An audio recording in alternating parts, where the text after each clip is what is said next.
ଗଜପତି ଜିଲ୍ଲା କାଶୀନଗର ବ୍ଲକର ବିଭିନ୍ନ ବିଦ୍ୟାଳୟ ଓ ହାଇସ୍କୁଲ ଗୁଡ଼ିକରେ ଗୁରୁ ଦିବସକୁ ମହା ଆଡ଼ମ୍ବର ସହକାରରେ ପାଳନ କରାଯାଇଛି। ସୂଚନା ମୁତାବକ କାଶୀନଗର ସହରରେ ଥିବା ବାଳିକା ଉଚ୍ଚ ବିଦ୍ୟାଳୟ, ମଜାଲ ସାହି ବିଦ୍ୟାଳୟ ଓ ହରିଜନ ସାହି ଉଚ୍ଚ ପ୍ରାଥମିକ ବିଦ୍ୟାଳୟରେ ଏହି ଉତ୍ସବ ସହ ଡକ୍ଟର ରାଜେନ୍ଦ୍ର ପ୍ରସାଦଙ୍କ ଜୟନ୍ତୀ ପାଳିତ ହୋଇଥିଲା। ଜଗଦୀଶ ପାତ୍ରଙ୍କ ପୌରୋହିତ୍ୟରେ ଅନୁଷ୍ଠିତ ସମ୍ବର୍ଦ୍ଧନା ସଭାରେ ଛାତ୍ରଛାତ୍ରୀମାନେ ନିଜଙ୍କ ଗୁରୁଙ୍କ ପାଦ ଧୋଇ ବନ୍ଦାପନା କରିଥିଲେ। ପରେ ଆୟୋଜିତ ସଭାରେ ଛାତ୍ରଛାତ୍ରୀ ବକ୍ତୃତା ଓ ସଙ୍ଗୀତ ଗ୍ରହଣ କରି ପୁଷ୍ପଗୁଚ୍ଛ ଦେଇ ସ୍ୱାଗତ କରିଥିଲେ। ପ୍ରଧାନ ଶିକ୍ଷକ କେ ଈଶ୍ୱର ରାଓ ଛୋଟ ଛୋଟ ପିଲାଙ୍କ ଏହି ପ୍ରୟାସକୁ ଭୁର୍ଭୁରି ପ୍ରଶଂସା କରିଥିଲେ।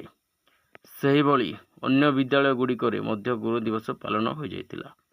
ଗଜପତି ଜିଲ୍ଲା କାଶୀନଗରରୁ ପ୍ରଣତି ସାବନ୍ତଙ୍କ ରିପୋର୍ଟ, ଓଡ଼ିଶା ଖବର।